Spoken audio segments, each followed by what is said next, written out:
Welcome to Sports Saved My Life. My name is Clayton Freck, and I'm the CEO and founder of Angel City Sports. We know the power of sport to change and, in some cases, save lives.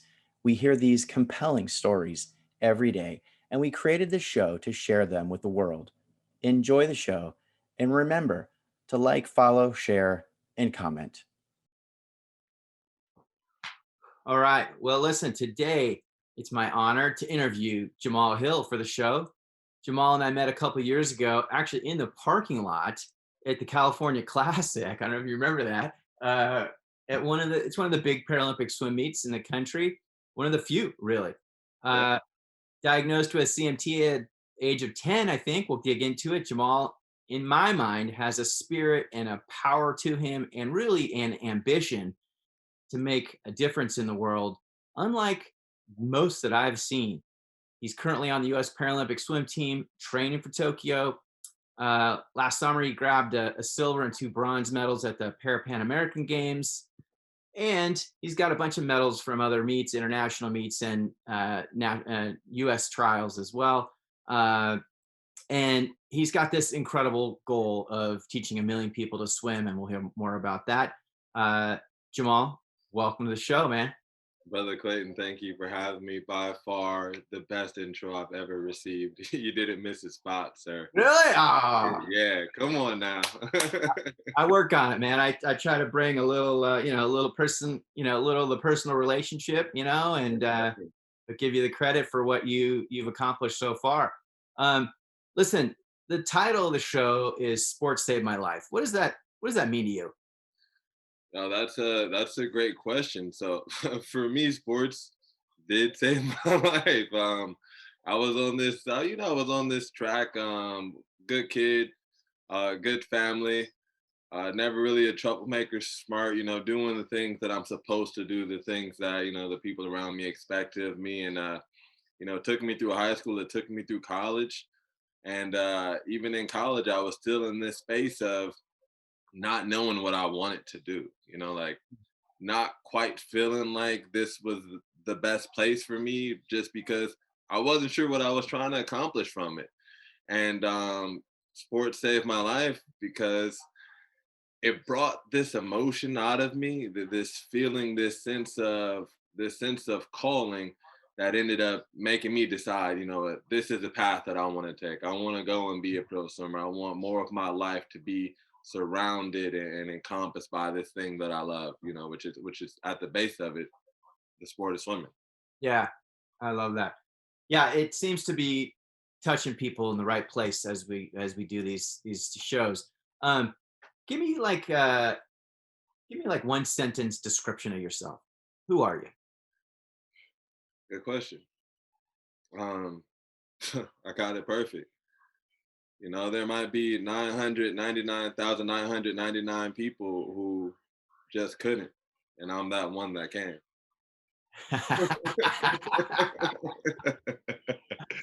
That's it. Dude, I'm that one. I have a feeling we're gonna be able to cut this one up into lots of little nuggets, man. I'm on where this one's gonna go. All right, so for the first section of the show, I want you to sort of deconstruct your childhood Mhm. and like what was life like growing up? You have a unique story to share, Mhm. which is you have sort of a pre-disability Yes, sir. story, and then you've got kind of the post-disability story. Yes, sir. Um, but like help us walk us through that and what it's like Ooh. for a little guy, right? Yeah, To learn some news that could be, I don't know, pretty sad or depressing, yeah, right? for sure, for sure. Scary. I don't know. Like, It's definitely, listen, it's definitely scary, so just childhood, man. I'm an only child. Grew up with my mom and my dad in the home. Uh, Really, both parents really, really strong people. Good steady jobs. I never, don't get me wrong, like I was spoiled, but I was never like the kid that just always wanted more. Like what I wanted most was to be able to share. So anything that I had, I adopted. Every best friend was my brother. Every every so, child was my so is it sister. accurate to say you were like even pre-disability, pre-whatever, but just you've always been a generous soul? Is that what you're? Oh, for sure. Yeah, that's me. That's kind of just at the heart of me for sure.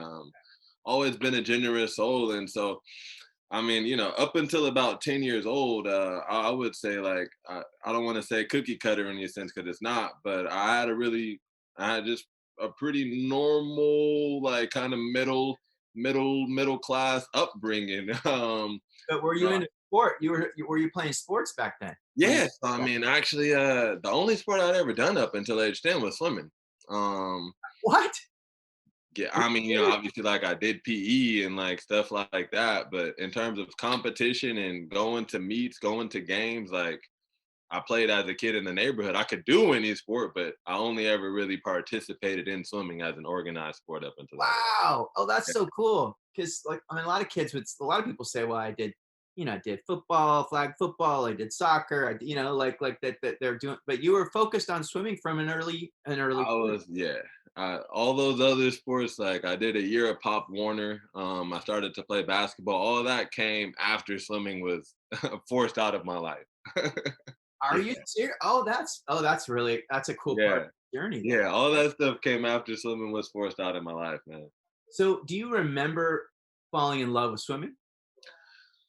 Um, I can't say that I do, but I do remember when I knew I wanted to take it to the next level, when I wanted to make it a competitive sport. I remember that more or less just, you know, uh, if you, yeah, yeah, your kids can swim. So like, kids go to swim lessons and most kids, especially the boys, I feel like they just want to have fun. You know what I'm saying? Like, I don't even want to say just the boys, everybody, they just want to have fun. And I was definitely that kid where, you just cannot catch me. Like my head is up and down, under, above the water.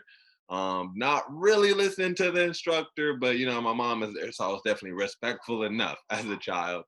And one day we're in swim lessons. I can definitely swim, but it's just a practice at this point. It's part of our routine.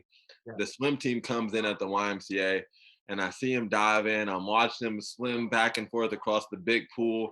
And after swim lesson that day, I'm like, hey, mom, I need to be on the swim team. Okay. I'm done with lessons. Trust me, I'm over it. I'm past this point in my life. And So her response was, how old are you when you make that? this is like 6, 7 years old. Oh, I love that. So you were Yeah. a determined little guy.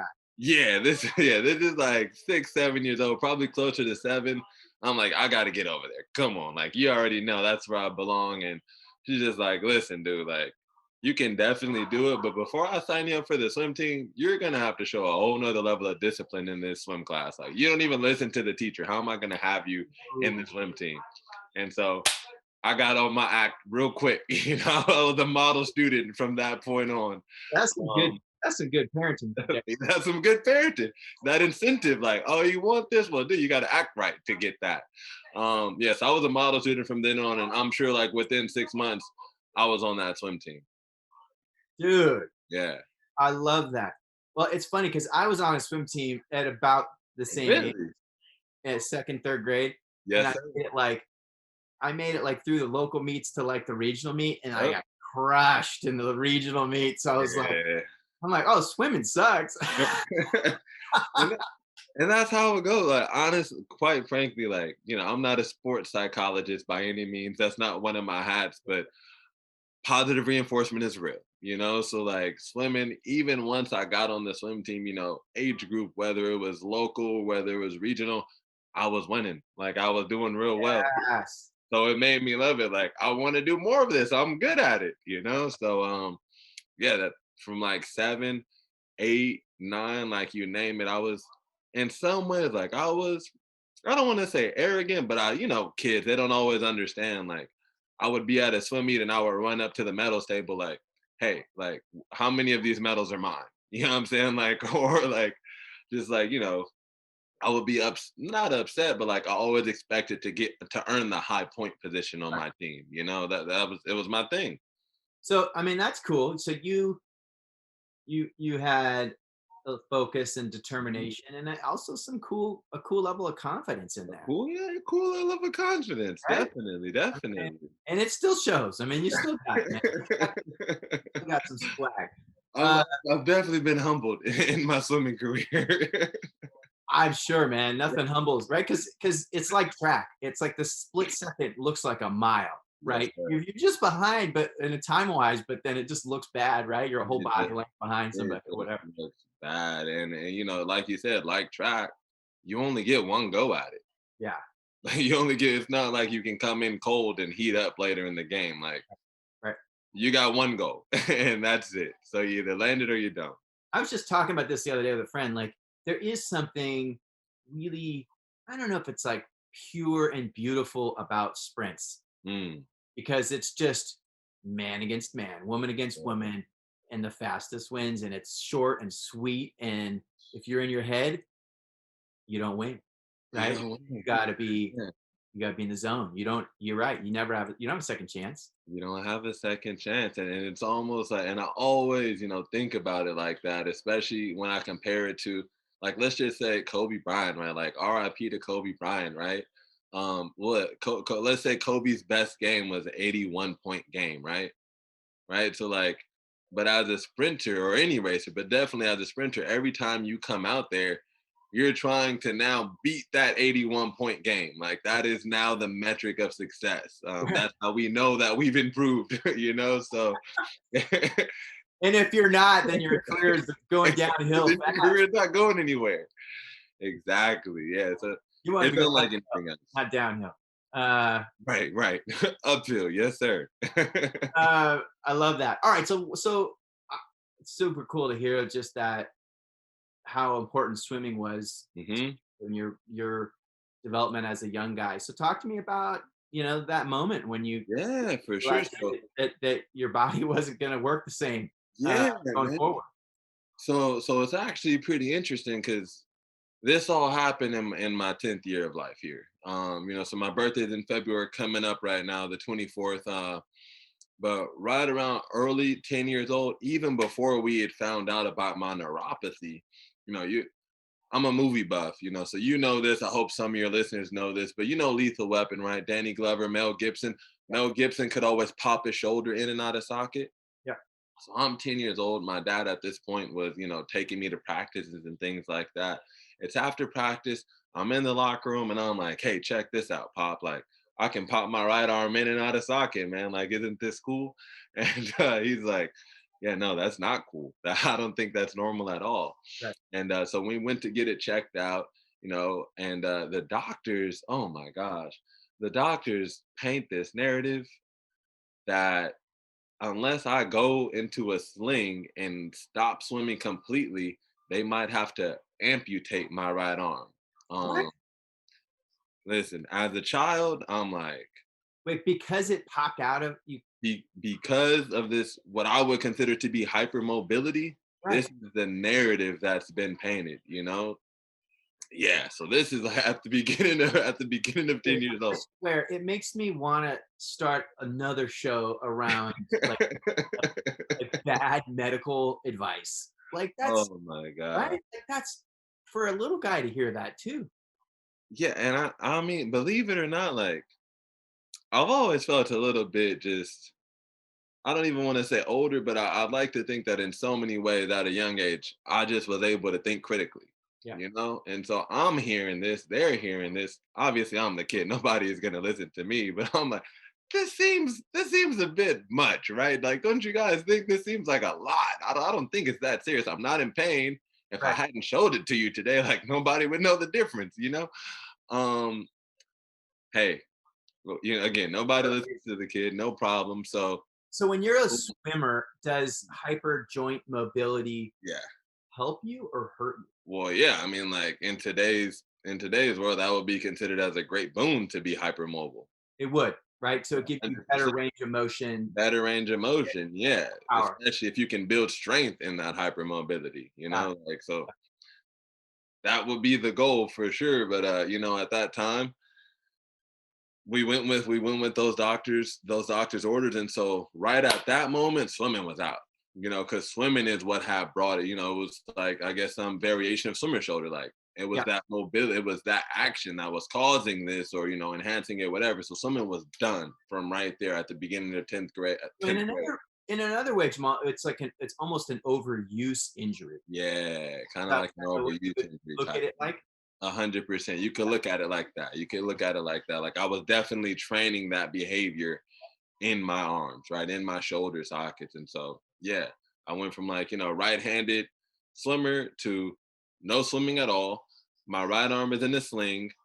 I'm in school. I'm in like third grade or something like that. So I'm trying to figure out how to like, it brought about a bit of ambidexterity into my life, right? Like, so I'm learning how to write a little bit with my left hand. These days, my left hand is like, it's a step above chicken scratch, but at one point it had gotten pretty good. That, dude, Um, that's the that's the thing I don't know about you. Never oh. ask that question again, right? 'Cause ambidexterity is pretty cool. Yeah, it definitely, and I started to play basketball later, like, and that actually like had me start to play basketball. I'm still a kid. I need to be active. Like my dad was a great basketball player, and so he kind of always wanted me to get into it anyway. And now swimming is out of the picture, so I started to just learn to dribble, learn to shoot with my left hand over the course of like the 6 to 8 months, and it definitely began to serve me in life. So that's actually what took me out of swimming at a young age and like had my parents a hard no. Like Yeah. you I don't care if it's next year or the year after or the year after that. Like it's not worth losing an arm over. Yeah. I mean, I think that's the I mean, I don't know. You got to be so strong-willed to override doctors, Yeah. right? And Yeah. just throw their advice away. That's a hard thing to do. It's a hard thing to do. So there's definitely like no animosity, no judgment on that part. I'm just saying though, as a kid, I'm like, this seems like it's not all that realistic here. Like I don't know anything, but I feel like it's not that serious. Right. Right. Yeah. The dire forecast for your arm was you weren't sweating it No, it wasn't that much. sweating too much. Yeah, I mean, like I had a pretty, it's odd. Like I would say, like critical thinking has kind of always been into my mix, but also just kind of this light disposition. And I mean, Right. in some ways, I would definitely put that like on my faith in God. Just in that everything's gonna be okay because it usually just tends to be okay. So I mean, that was about it. I don't think nothing ever stuck out like, oh man, like my life changed drastically. Like everyone was catering to me. I'm sure I was being taken care of, but like it really wasn't all that big of a deal. It was just like right arms in the sling, can't swim. Okay, I guess I'll start trying to learn how to write with my left hand and shoot around with this basketball a little bit. Yeah. I love that. Yeah. You know, you see in our community, a lot of the stories about kids are sort of shockingly inspirational because they're Mm. so damn resilient. Right?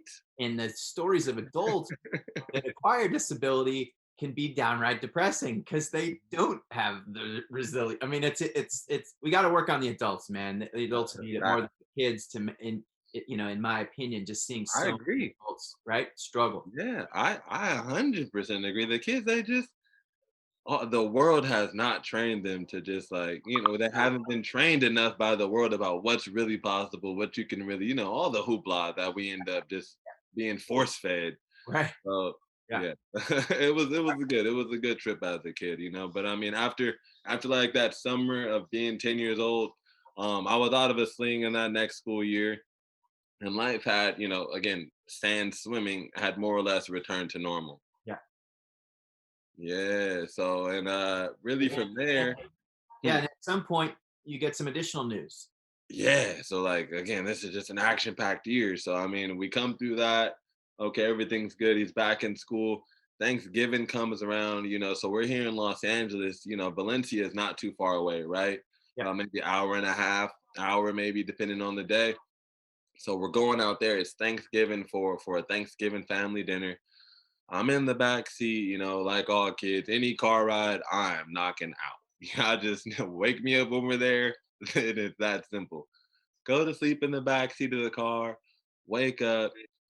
Get out of the car. We're here. My cousins are there. It's time to play, but my arm is asleep. My arm is still asleep. Even though, I mean, I've experienced my body waking up and like parts of it still being asleep before, so I'm not thinking too much of it. Go to the backyard. I go to start to try and play and things like this, but I'm feeling just this like almost like I don't even want to say brain fog, but like a body fog. Oh. Yeah, it's like a body fog. My arm still hasn't woken up. It's a body fog, and I'm not sleepy, but I'm tired. I'm so exhausted. I just have to. I remember it so vividly. There was a tree house in the backyard. Everyone else was playing, and I just had to go, and I just went and laid down in the tree house. Really? Until it was dinner time. Like I was literally in a body fog. And so, dinner time comes around only now. Not only has my arm not woken up, but this lack of sensation, has started to spread now. And so, like, my arm is asleep, my other arm feels asleep. We go to sit down for dinner, and it's really just pretty crazy. Like, it just starts to feel like my whole body is asleep now, and I can barely even stand. And so at this point, I'm like, yo, dad, something is not right here. Like, we gotta go. So even before we get into dinner, we're up. I'm like, not that. I'm too big for him to be trying to carry, but like big enough to where they can obviously help me to the car with ease. Take me to the car. We go to the hospital, start to do some CT scans. The CT scans, if my memory serves me correct, they don't really show all that much.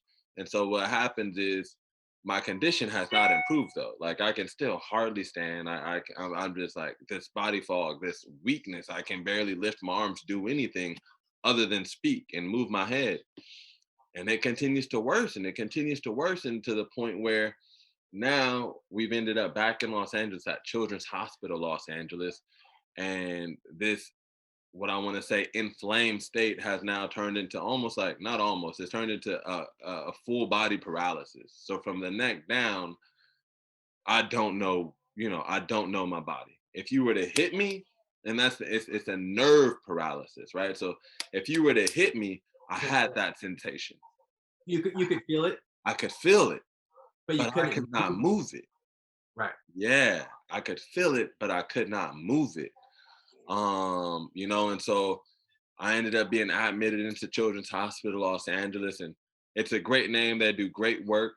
Fortunately, I had my mom and dad there, but oh my God, like it's still terrifying, honestly. Like, going through things like spinal taps, Yeah. where pretty much, like, right, they numb it obviously, but like they open up your literally open up your back and start putting metal needles into your spine, like trying to test different things. A CAT scan machine isn't all that scary, but in my humble opinion, MRI machines are terrifying. You talk I about, get and the old ones, right? yes, Where you gotta go, dude, I get panic attacks at yes, literally, like absolute claustrophobia. You can't move, like, yeah, and time just like is moving at a snail's pace, just the most intimidating experiences. And of course, everything is happening in the basements of the hospital, like, so I mean, it wasn't a terrible experience. I don't feel like I was necessarily traumatized in any major ways, but what was really interesting though is that all this is happening right around Thanksgiving and Christmas break. yeah. So no one else, like, my friends, my school teachers, no one else in the world knows that I'm missing. Like, obvious, right? It's just me and my parents. These are the only people who know, and that's pretty much through these tests they found out. Oh, he has Charcot-Marie-Tooth. It's a hereditary neuropathy. It's been passed down on my mom's side of the family. One of my uncles had it. Did she know there was a history of it?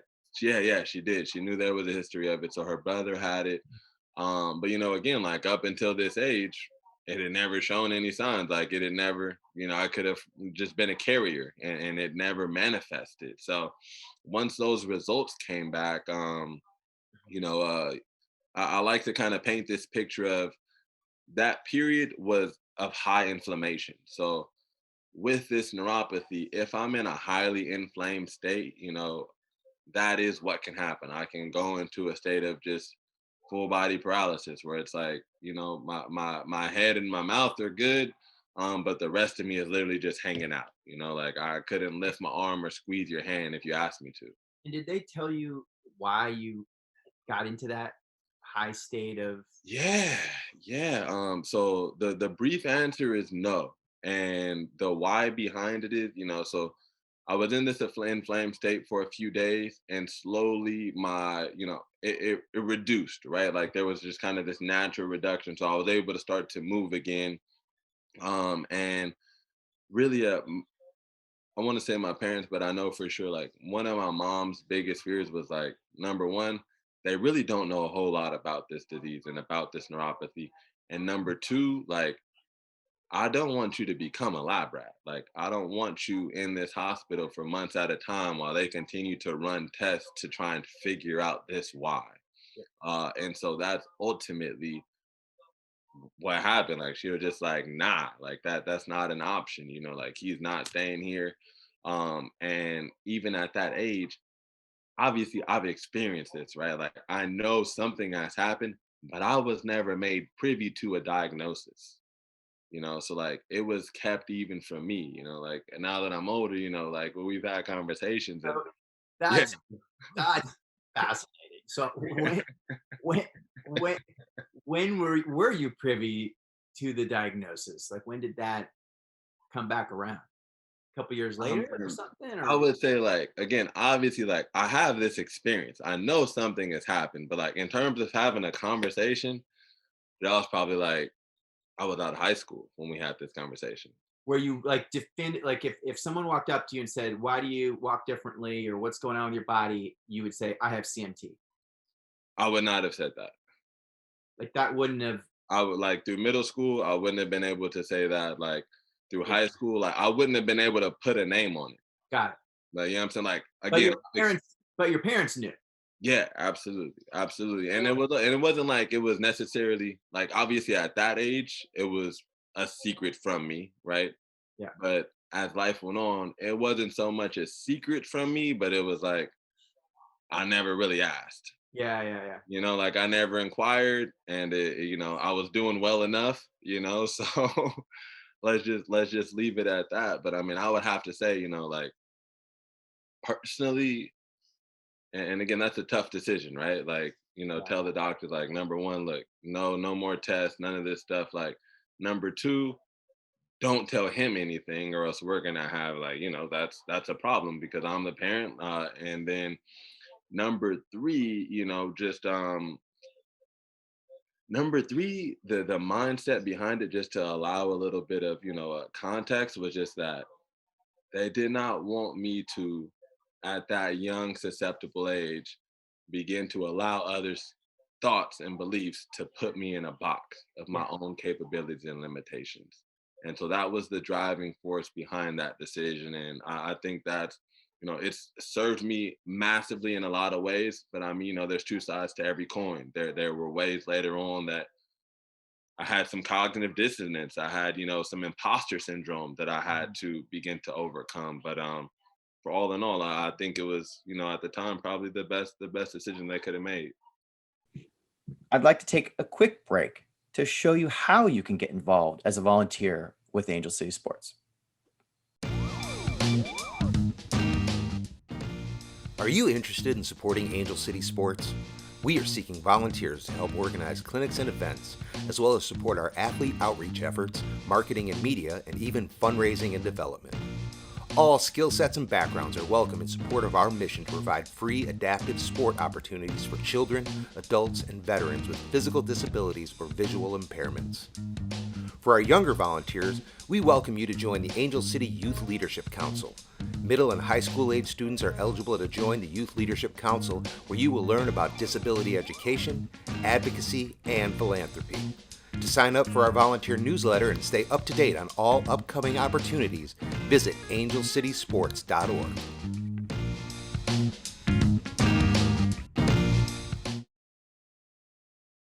Can you just explain a little bit about like the about CMT and like the long term For sure. prognosis, right? Yeah, for Like what sure. happens over time. And I think mostly people get affected in their teenage years, Yeah, right? That's when yeah, it starts. But yeah. what does the rest of life look like for the typical person with CMT? Absolutely, absolutely. So I mean, one thing about Charcot-Marie Tooth, right? And even like as you spoke about being a parent of disability, one thing that I think is an important detail to highlight here is that CMT can be this invisible disability, right? Like a lot of people live in the stigma of disability of like, oh, like, I only say like blind or like amputee or something like that, right? Being very calm. Some people associate what they can visually see as like, this is definitive. So, I mean, like you've seen me do like, they like, oh, like, unless you were really attuned and like paying attention and even had scientific tools, like you might never know. And so I was in this invisible space. Like I was able to blend in, and I made it my personal mission to blend in, like. Are you thinking, is that like, because if you're 10, Yeah. 11, you're in like sixth grade, Hmm. fifth, sixth grade. So through junior high and high school, you're able to blend in. I'm able to blend in. I mean, that's amazing, right? Because Yeah. like a lot of people in our community don't have that don't option. have that don't have that option, and you're 100% right. So like this was my experience, so that's why it's like, yeah, I just want to make sure people can kind of understand, like this Now, is the context of it, the rest of the community judges you because it's like, oh, you got it easy, man. But it's a different kind of hard to it, have it invisible, right?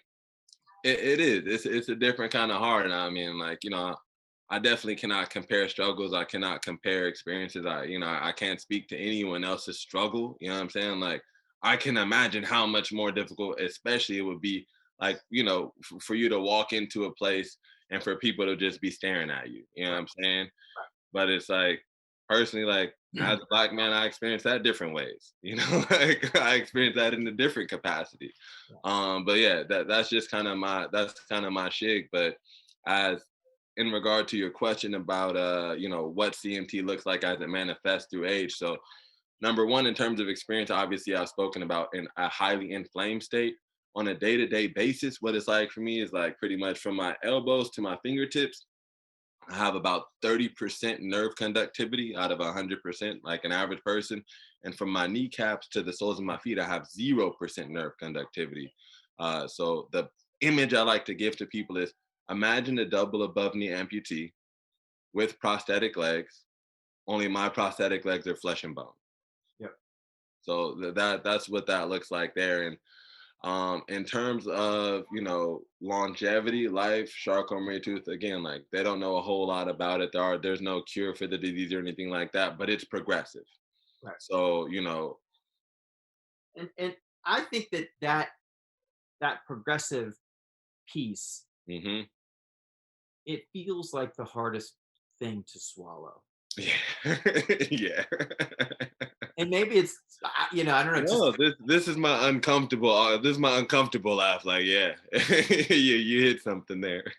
because, and listen, that's a heavy word, right? Hmm. For Hmm. anyone at any age to hear. Right. And I I can kind of see your parents going, oh, Yeah. this kid is full of life and he's Yeah. athletic and he's funny and he's sharp and all these things. And like, do we want to like potentially send him down a negative rat hole with Yeah. this progressive, right, disease? Yeah. Um, so how do you stay on top of that one? Um, I mean, I just stay active. That's, I keep it simple. I stay active. Like I've definitely, especially in recent years, like I've seen neurologists. I've tried different types of, nerve therapy. I've taken plenty of supplements, that are supposed to boost nerve capacity and things like that. And the reality of it is like, I've walked down at least 100 different paths, and none of them have really made me feel any better. Have made me feel like anything is improving. Have made me feel like anything. Yeah. Obviously it's all long term, but has made me feel like anything has slowed. In any capacity. So, I mean, for me, it's just as simple as I keep a pretty good clean diet. You know what I'm saying? Like I like to eat what I like to eat, but fortunately, I don't like to eat a lot of junk. And I stay active, and it's always been that way. So this is so in the adaptive sport world and really probably even the broader Paralympic community. um, I feel like people with progressive diseases are Mhm. underrepresented. Mhm. I don't see them a lot. They, we'll have people show up occasionally for clinics and stuff, but Mhm. I think it's, um, I don't know. I'm not sure exactly why. And Yeah. can you just give me a quick answer on this? In your opinion, in your experience, maybe Mhm. more importantly, is staying physically active important to minimizing the progression? 100%. It is. 100%. 100%. Can you feel like almost like in your body, like that by you being an elite athlete and staying just right? I mean, Mhm. you know, Well, you're yeah, li- you're lean, yeah. you're in incredible shape. So like, can you kind of feel the pull, but you're sort of fighting it? Yeah, I mean, I wouldn't say that like I wouldn't say that it's necessarily like that definite, you know what I'm saying? Like, oh man, I didn't work out for a week. Mhm. I can feel my fingers working less well, you Right, know. And also you again, like I've pretty much been involved in some form of athletics my entire life. So that's a major privilege that I have, right? Like yeah. a major privilege of just activity, fitness is literally ingrained into me as a person. But if we just talk about life in general, right? Like if you don't use it, you lose it. It's really that simple, right? So if you think like if that stands true for just the average person, Mhm. if you're a person who is dealing with some type of progressive ability loss, then I imagine that stands even more true. Like you have to use things, you have to try. And what's interesting is that like even things like forgive me, I'm not always I'm my anatomy is not the greatest, but I believe plantar flexion is Mhm. like when your toes are down, and dorsiflexion is when you pull them up. Yeah. If let's just go with that, right? Let's just say Yeah. exercises like trying to pull my toes up and be on my heels or like do a calf raise. Those are non-starters for me for obvious reasons, right? I just described that. But I will still attempt to do them. And what's interesting is that it doesn't fatigue my muscles because they just can't do it, but it does fatigue my mind, like because my mind is constantly trying to send these messages and it's like, we're sending it, but like nothing is happening, nothing is happening. And I mean, it at least makes me feel better, like I'm trying, I don't want to I don't want to become more disconnected from my body. And I think the best way to maintain that mind body spirit connection is to move in different new interesting ways. So at some point, swimming Hmm. circles back. Circles back, yeah. It circles back, and that's 10 years old when this Yeah. this year happened, my COVID-19 of 10 years old. My Right? I mean, 19 of 10 years old, like everything that can happen this year will happen this year. that's your 2020. You had That was my 2020. 2020. I knocked it out early. But no, in all seriousness, big like I like synchronicity. So 10 years old, I don't get back into swimming until I go into 10th grade, actually. Oh, So it's like 10 years old, and then I get back into swimming in 10th grade. I had and it's important to understand during this time, like even though my parents and I have never had the conversation of like, you have CMT. Um, again, I have this experience, right? Like I have this knowledge and like I know what it felt like in my body before this happened and like now what I'm living like after this has happened. You know what I'm saying? Like, so after that Thanksgiving mm-hmm, weekend and you're 10, mm-hmm. your your body, you always felt different at that point. Oh, for sure. Yeah, man. I was So just it like was it was like a light switch like a going on. light switch, yeah. It's like day and night. At this point in my life now, right? It's been what, 15 years, so So I'm you've used been to just, only this you is know, all I know at this point. just dealing with it, right? You're just fighting through it. You're just hacking things Just and hacking things, developing muscle patterns, muscle compensations, and like again, like this is something that I've been developing for 15 years. So some of them are pretty darn good. I call it like the illusion of movement. I'm like a movement magician in certain ways. But yeah, so I still had this experience. I still knew these things. Um, and at the same pace, but before we even get into 10th grade, like I just want to say in between these years, like I'm playing basketball. I try Pop Warner football, Didn't like it. I think they had me in the wrong position personally. They had me on the offensive line, I guess, because I was a tall kid. Like, I don't want to be a lineman. There's no fun in this. Like, so I did that for a year. And really just kind of stuck with basketball, dodgeball. They didn't have that as an organized sport. I would have loved to do that. But things that always happen, like, oh my God, dude, I've probably sprained and twisted my ankles. This is gonna sound like an exaggeration, over 200 times. Like severe Both sprain, ankles, both like ankles. Yeah, both ankles. Which is pretty, common for people with CMT. yeah, A lot of people with CMT actually wear leg braces around their legs. sure. And so fortunately, God sent, like, I never was wearing a leg brace, but I definitely, like, if I was moving on land, especially if it was high activity, I was supposed to be in ankle braces. Just because, like, my joints, again, I'm pretty much trying to balance my upper body on my lower legs. So even with that though, I always had a little bit of this pride, like borderline arrogance, Mm. of like, there's nothing wrong with me and I'm not going to make any excuses. Mhm. So just on the surface you can see how that can be a good and how that can be pretty detrimental of an attitude to have. I'd be remiss not to mention the organization behind the show, Angel City Sports. Here's a little peek into what we do and why.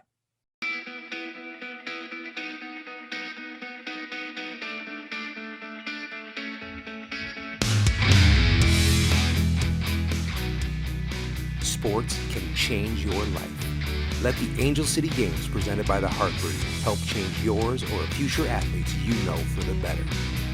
From swimming, track and field, wheelchair basketball, or archery and more, there's something for everyone. We have Paralympic coaches. We have the equipment. All you need is the will to learn, and we will teach you the rest.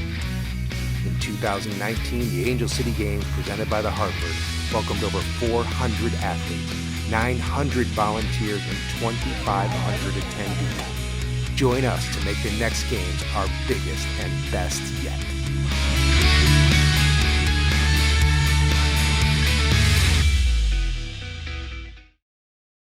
I gotta tell you this. It's just injustice if I don't tell you this. Like, my cousins would always tease me, like, dude, you're gonna go to the Olympics one day. You're gonna go to the Olympics one day. And I would always be like, no, I'm not. Like, it was just like, that's not me. Like, I love swimming, but like, I'm not a pro swimmer. Like, that's not gonna be my path.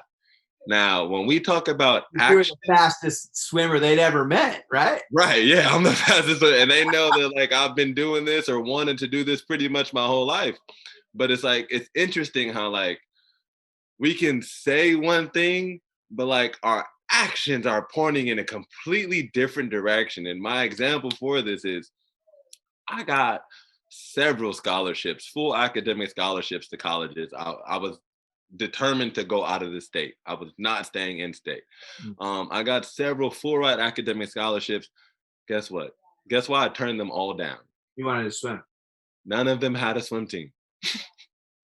None of them had a swim team.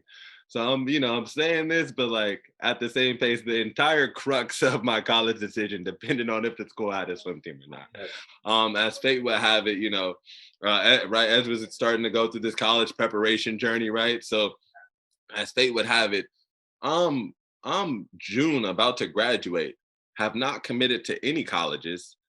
I'm probably going to end up at like the local community college, whatever. I'll take that as opposed to settling for a school without a team. And one of my friends gets a football scholarship to a D3 school, whatever they ended up, the mom talks to this coach and this coach. Somehow, some way, the swim coach at this school is like, you should come here. We got a little bit of money for you. And it's in Northeast Ohio in the absolute boonies. Never been there before. Pack my bags, August, fly out to Ohio, sight unseen, to go to college, to be dropped off at college. And I've committed to this now. And so that was 2013. Believe it or not, my freshman year went a lot like high school. I still was not even a full-time athlete, man. Like, I still kind of had this I Yeah. was acting, but I wasn't acting with intention and belief. I wasn't putting the pieces together in my own puzzle, right? Yeah. How many of us ever put together our own puzzle pieces, right? I'm like, so all right, freshman year, we're like maybe 4 or 5 months out the year of training. Sophomore year, maybe a little bit more now, maybe like 6, 7 months out the year of training. My junior year, I'm like, okay, I can't wait till my senior year to try and get serious. Junior year, I'm serious. I'm coming at it the whole year. I'm training right. I'm doing everything I need to do. Calling the assistant coach, hey, can we go down to the pool to, I need some help with this. I need some help with that. Comes my junior year championships in Ohio. My parents fly out. I get up on the blocks. I swim my race. Oh my God, talk about embarrassing. I'm only a few tenths faster than I was 3 years ago. I don't win any races. I don't make any finals. Not even a C final, a B final. And I'm just mortified, honestly, like mortified and heartbroken. Mm. I just had never felt so embarrassed. And no, I definitely am conscious of my emotions, but like I remember the ride back to school. I was just in tears. It was the closest I had ever gone into falling into a depression. And in that moment, everything became clear. I'm like, you know what? I don't think I've ever cared about anything this much, anything this much. Maybe I should just try and make this my job. Like maybe I should try and make this my profession. So And so that's 2016. that's 2016. Yeah. So that's 2016, right? February 2016, I call up my parents and I'm like, hey, this is Rio's happening this year. I'm like, hey, I want to make the next Olympic Games. There's no way I'm going to be able to do that if I spend another year here in this program. So I need to defer my enrollment. I think that's how I worded it. I need to defer my enrollment.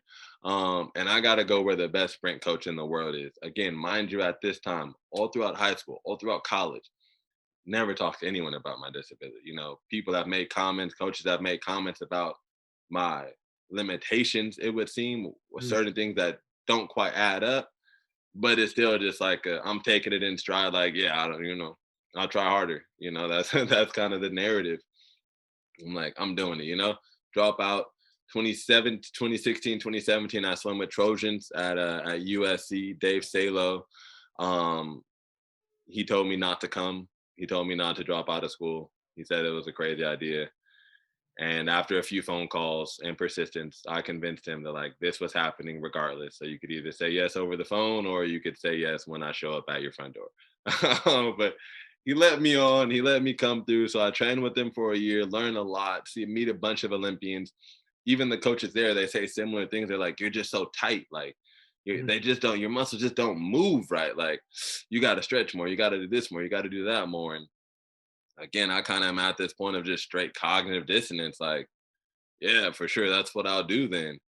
Swim there for a year, don't see much improvement. Go to a meet at UCLA, right, where you guys host the Angel City Classic, right, the Angel City Games. Go to UCLA, and that's where I meet Wilma. So I meet Wilma, and at this point, I'm on a fast track. Like I don't have any time to waste. So spent 3 years here. That was a big waste of time. Spent 1 year at Trojan. Okay, listen, it didn't work. I'm not gonna spend the second one. We're out of here. On to the next one.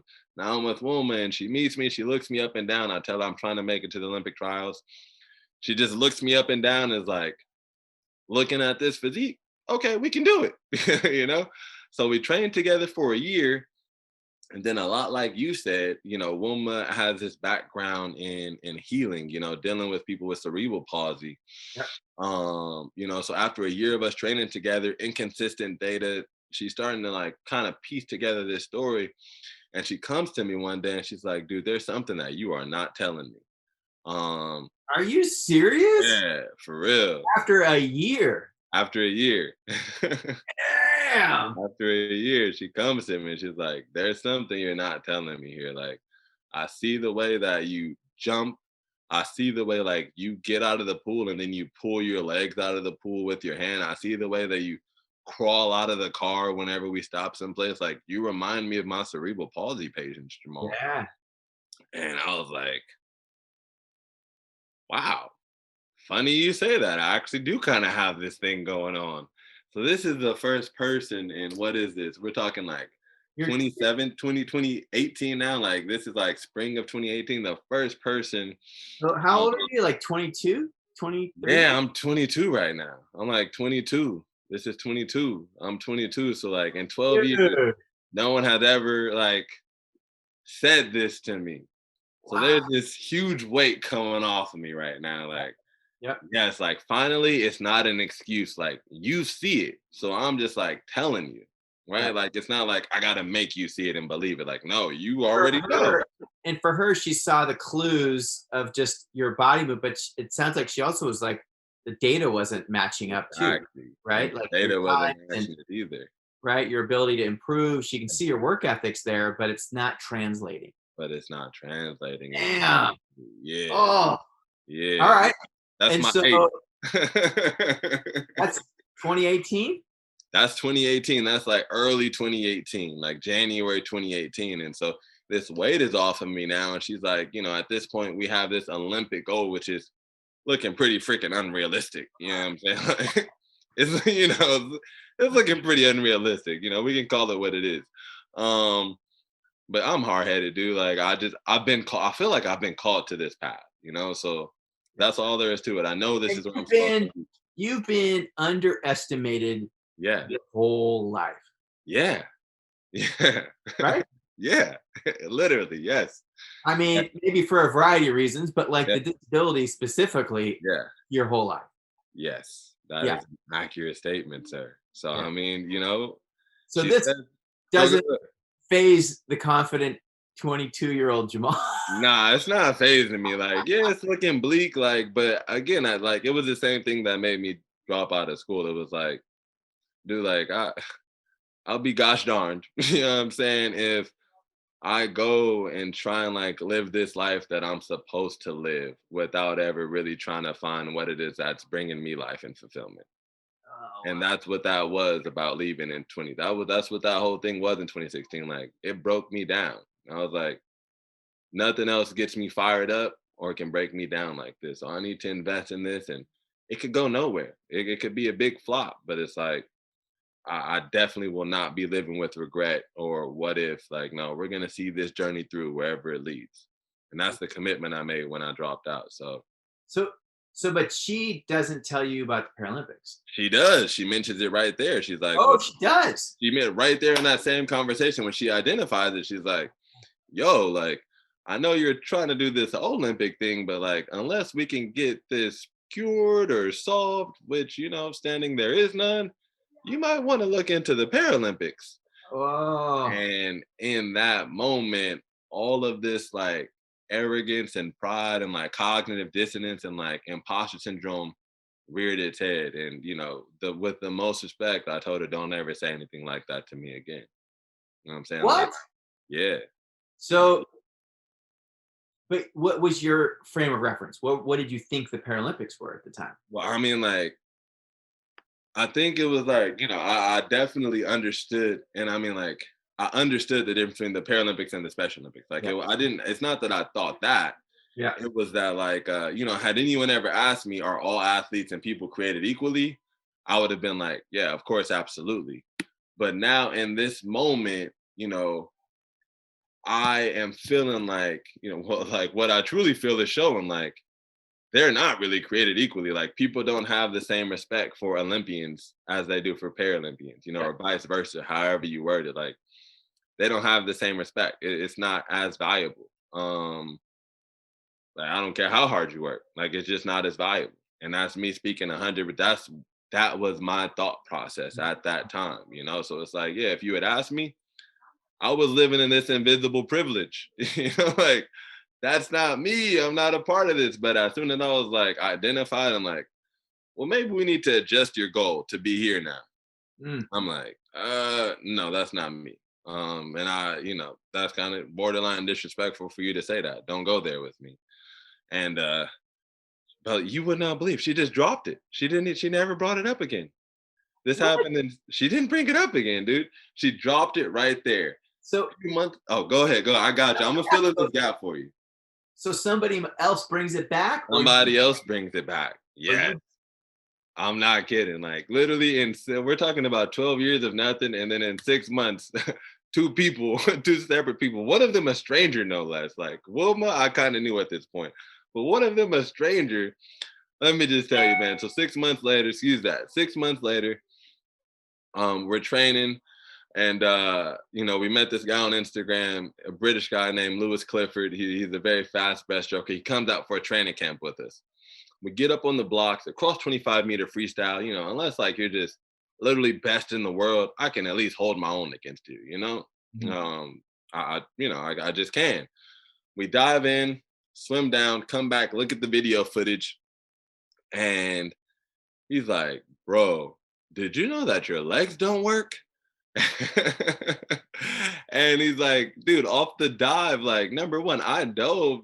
Dude, it looks like you kind of just fell in the water right here. Like, I'm already 2 meters ahead of you just off the dive. Like, yeah, your legs don't work. And then Wilma chimes in and she's like, yeah, like he's got neuropathy, this, that, and other. He's like, oh, Right. bro, no kidding. You got to check out the Paralympics. Like, I have a Brian friend that's in the Paralympics. Dude, you would kill it. You would do so well. Like, and it's fair. Like, that would be fair. Like, that's perfect for you. Right. And in that moment, like, I didn't say anything, but like, I assume my face changed because he's immediately like, did I say something I shouldn't have said? So I excused myself from practice, went and did a little bit of soul searching, and I was just like, what I just told you, like, there's gotta be something here. Like, I've lived with this for 12 years, and in the past 6 months, I've now heard this from two different people. One of them, I don't even know. He just looked at a video. Plenty of people have seen me swim. Plenty of people have seen me jump. Plenty of people have seen me dive. Like, no one else has ever said this before. And so that was summer 2018, and that's when I was like, well, you know what? Oh, so did we That's when we met. classic Yeah, that that's when we met. The classic was my first Paralympic meet ever. oh my God. Yeah, that was my first Paralympic meet ever.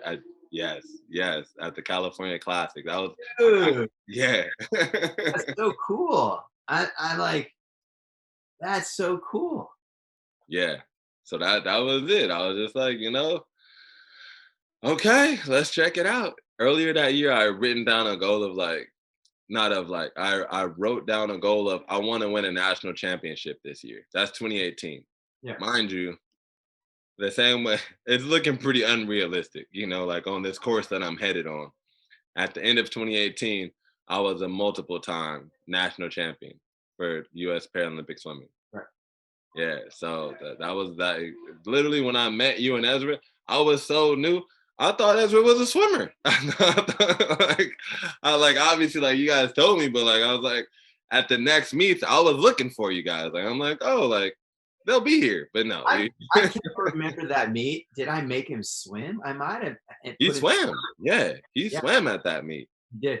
He did. I don't know, remember what he swam, but like I vividly remember seeing him in jammers, which is He like, was starting to he was sort of starting to pull away from it. And I was really trying to just do it for cross training purposes. that's exactly what you said, cross training purposes.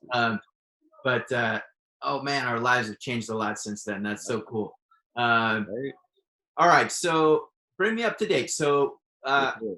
walk me through Tokyo training Yeah, and maybe a little bit on just the postponement, yeah, the for sure. delay, but then like where you at with training and COVID and all that. Like I mean, it's not quite easy. yeah. I mean, it's this is a very short story right here. I'm kind of at the mercy. I'm at the mercy of the powers that be. We can only control what we can control. Like Tokyo was supposed to happen last year, right around March. The shutdown came. Immediately, all the pools were shut down. We were training in a backyard pool, which at the time was like, yes, we're actually doing something, until we got back into a real pool and realized, that would be the equivalent of like, trying to run laps in your backyard. Like you're moving, but this is not training. This does not count. Yeah. Tokyo got canceled. It wasn't, I wasn't like heartbroken or anything like that. It's another year to train, another year to improve. Ideally, we would have been able to really take advantage of this full year, but it got canceled for a real good reason because, the world is kind of on its head. So even following that up, we lost our pool facility, the pool that my team trained out of, because it was an indoor outdoor pool. Only outdoor pools were allowed in the state. It took us almost 3 months to find a pool space, and then even when we did, it was very limited hours. Mhm. Competitions were obviously almost non-existent. Coming into the end of 2020, I was able to travel for a few meets. I went to two meets in Utah, one meet in Texas. Between each of those meets, they were pretty much all 2 weeks apart. I literally had to quarantine for 14 days after each meet. So that was a month and a half of full time that had to be sacrificed just to race, Wow. which is obviously not ideal, especially considering, right? I don't know about you, but I usually judge success based off of the results. So, these meets did not produce the results. I mean, they were probably realistic. I'm always, I'm becoming a pessimist, but I was optimistic of my performance. I didn't really fully calculate and appreciate how Right. limited our training and resources had been. So your talk to me about your dreams. What Yeah. do you want to Um, achieve in sport, and then what do you want to achieve beyond sport? Absolutely, absolutely.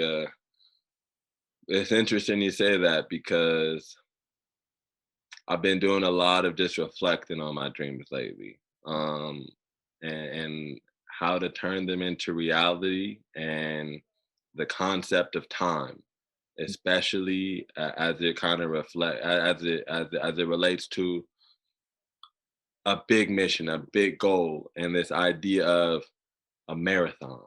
Like not trying to get it all in at once, and that even though obviously life is not promised, we can't control anything other than the things we can control. How can I do the things that I want to do, and live the life that I want to live, and have the impact that I want to have? Um, you know, Obviously you know probably better than anyone, right? Being a non-traditional sport Olympic or Paralympic athlete, even with sponsors here and there, it doesn't pay. It's not paying any bills. It's not paying any bills. And with me having this vision of, right along with Ezra, right, like having this vision of being able to compete, hopefully on through Los Angeles 2028, and to really represent our home. Um, I'm 25. I just been reflecting, like, at this current pace that I'm going, with just really only strongly prioritizing swimming, like I only swim, sleep, and eat. There's no way I'm gonna make it that far in this sport. Mm, There's no way I'll be able to hold on. Like, forgive me, but like starving artist is not my style. yeah.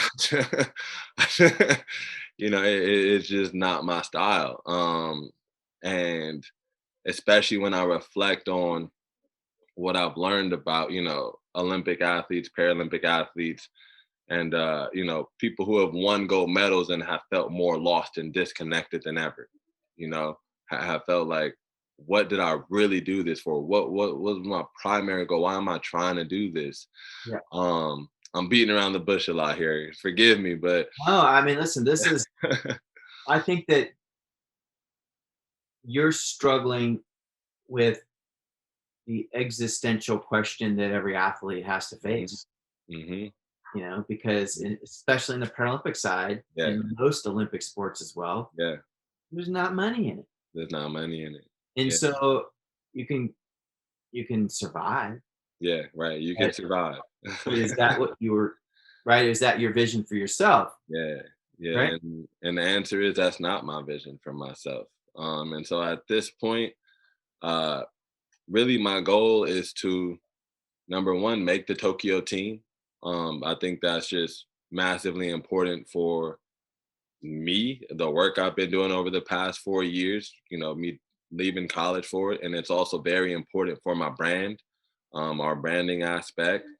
Outside of the pool, though, like, a lot of my focus is in building my organization, and really creating a salary for myself Yep. and for the people that are working with me, while also impacting the community with what I love and with what we have created.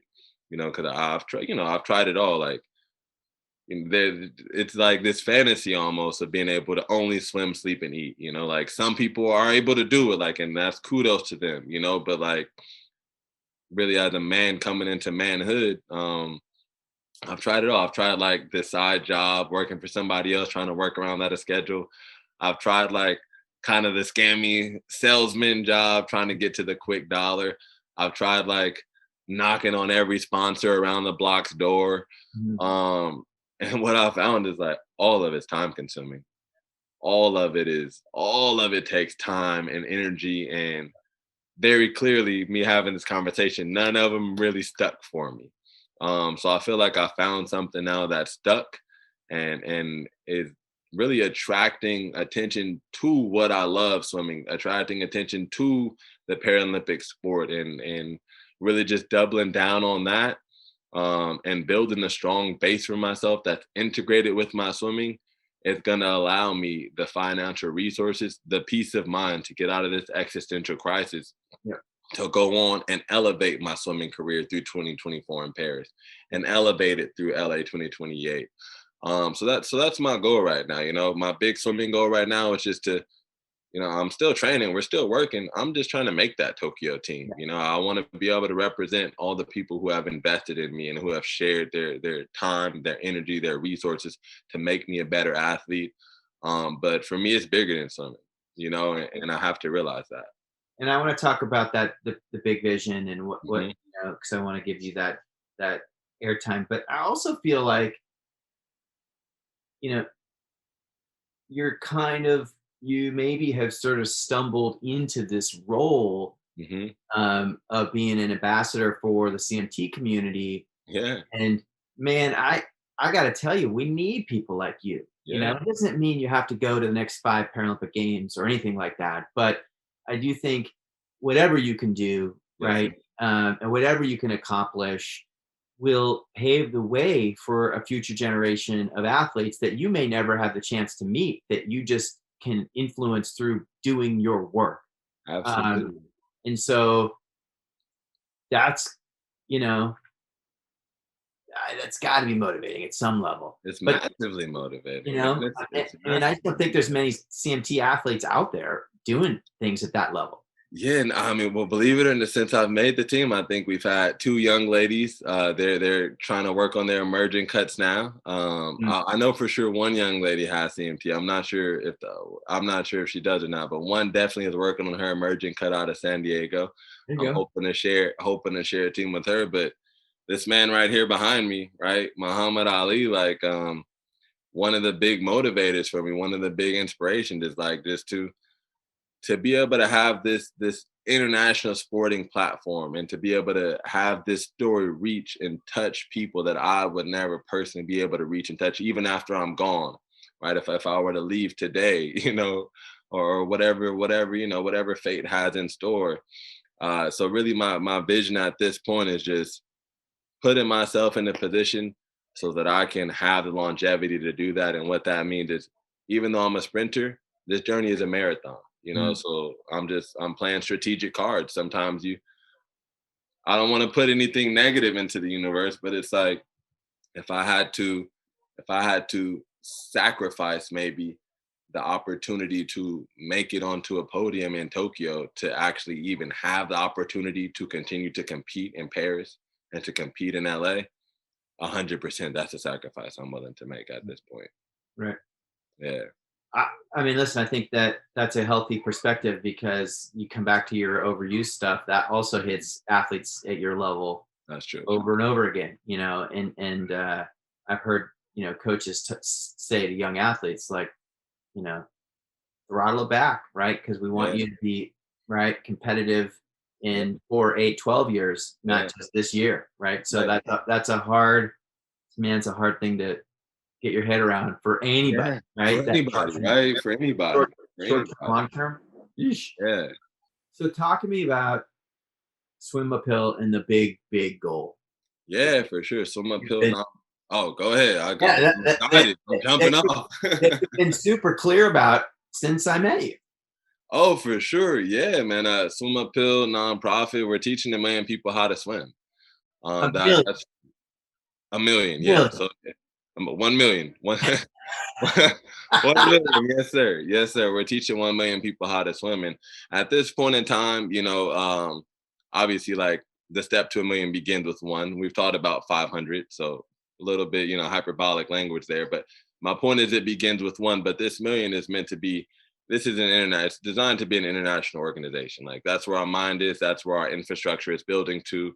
And it's meant to address marginalized communities where they Yeah. pretty much either have the most drownings or have the least access to swim education. So that goes from ability levels, from the disability community to economically disenfranchised communities to ethnic communities, and again, this spans the world over. And obviously, even just those three are going to have some major Venn diagram interconnections right there, right? So that's our whole premise. We're primarily an educational company. It's our goal to increase the capacity of others to serve. So organizations that are existing or want to improve their programs or even want to design and create a program. We firmly believe that number one, a curriculum has to have a begin and end date. It needs to be on a time span. It can't be this open-ended thing. It needs to have an average time span with a very clear goal. We believe that one thing that you spoke about, especially for our older audiences, they're going to be dealing with some type of trauma if they don't know how to swim. Chances are they probably almost drowned as a kid, or it may still be a kid who almost drowned as a kid. Really addressing the psychological, emotional traumas that can impair skill acquisition and skill development. And then, the next step beyond that would just be really focusing in on, this international idea of an economy, this global economy, and how most people in the world are not going to have access to water features in their immediate community. They're not going to have access to a pool. They may not. Mm. So how can we leverage? I feel like leverage is the most overused word these days. How how can we allow people to utilize basic home items? A bowl, some benches, some buckets, a bench, just simple things that even someone, almost anywhere in the world could probably get their hands on, to fast track them into a swimming education and begin to build their comfort, begin to build their water safety and skills. And that's what we're about. That's the gospel. That's kind of, these are the two hands that I'm balancing right now, just the pro swimming career and really just like the nonprofit, just founder career, really just trying to not even trying. We're doing it. We're making an impact in the community. And we got good momentum. People are loving it. It's like you can't even really say Jamal and only mention one of them, and it's a beautiful thing. I take a lot of pride in it, just because if I may, like there's a minus to it, but there's a great plus. But I was talking with a woman, and she was saying to me like, do you think Kobe Bryant and LeBron James are the ones, running their organizations, building them out? I'm like, number one, timeout. Okay, Kobe Bryant and LeBron James both probably had about $30 million at the age of 18. So I don't want to like, let's not, let's not lose our minds here. But the short answer is no, they're not. They delegate that, they hired that out. But there's something so pure and fulfilling to me about building it. Hmm. Really building it and being a part of it and providing a strong direction, providing strong leadership. And hopefully one day, after Paris or something like that, it will have grown to the point to where I'm not as directly involved and I'm more of just like a figurehead. But the same way that I get in the pool every day and I do that work and I take pride in it and I wouldn't pass that off to someone else. Is the same thing with my organization. Like I have a team and we work together and I hold them accountable and they hold me accountable. And when we mess up, we get called on it. And when we have victories, we celebrate. But we're working at something that's meant to be bigger than all of us, bigger than a gold medal, bigger than trips around the world. Um, Talking about people's lives. So I love how purpose driven you are at a young age. I mean, not everybody in their 20s even thinks about purpose. And so you're not just thinking about it, but you're dead on it. And I love that. And I just want to put a shout out because I think it's important and it's relevant, which is, you know, we're now partners, right? Angel City Sports and Swim Uphill. We're partnering because, you know, when you just shared your vision for the million, it wasn't just, you know, teaching people to swim. It's actually teaching people that are disadvantaged in some way. And that's our, you know, that's our people. I mean, adaptive athletes, you know, have a lot of disadvantages, and they intersect with poverty and they intersect with trauma and all these things, right? So everything that you're talking about for Swim Uphill applies to Angel City and in our community. And so I think, you know, I'm really excited, you know, when the final count comes down in a couple decades and we go, yeah, we taught 1 million people to swim, and whatever, 250,000 of them had disability or something like that, right? I mean, like that's the number that speaks to me. And I think Angel City, I think our team is really excited to dig into that with you, and how do we, you know, scale up the impact across the adaptive sports community, and really, you know, really hit that hard, you know. Let me give you a round of applause real quick. Let me give you a round of applause real quick. Brother Clayton, yes, sir. Couldn't have said it better myself. Well, what a fascinating story about LA-based athlete Jamal Hill. Definitely check out the show notes on how to follow him and his journey to the Paralympics and teaching 1 million people to swim.